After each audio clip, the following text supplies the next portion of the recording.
14 has witnessed a series of negative economic results from Latin America's biggest economy, Brazil.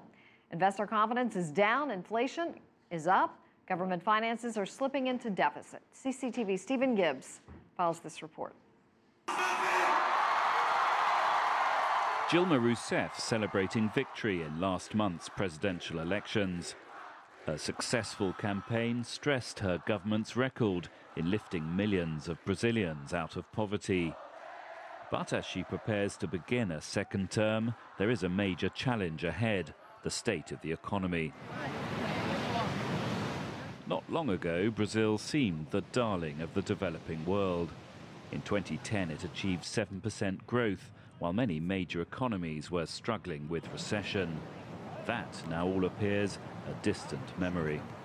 This year, probably the end of the year, we are going to know that the performance of the economy this year was 0% growth rate. Probably next year is going to be roughly 1%.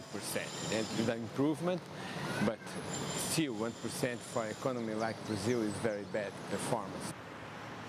The government's critics say that a failure to invest sufficiently in infrastructure and an overly protectionist economic policy, Brazil currently ranks 120th in the World Bank's global listing of ease of doing business, have made matters a lot worse. One troubling figure is a marked decline in the government's finances, how much it receives versus how much it spends. The country is on course to end 2014 with its first primary deficit in 2 decades. That heightens the risk of a downgrade by the world's credit agencies. You need a very strong fiscal situation in order to keep the debt controlled. Otherwise, we start to grow like a snowball. Inflation, meanwhile, is hovering just above the government's own declared acceptable ceiling of 6.5%.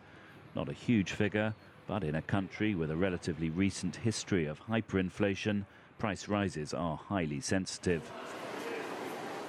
A standout piece of economic good news is the rate of unemployment, which is at an historic low. But weak investment and slow growth mean even that is being threatened. So what can President Rousseff do? One thing she has announced is that after the G20 summit, she will appoint a new finance minister. The position is currently vacant. That decision and any policy changes it may reflect will be closely watched by the world's markets. Stephen Gibbs, CCTV, Manaus, Brazil.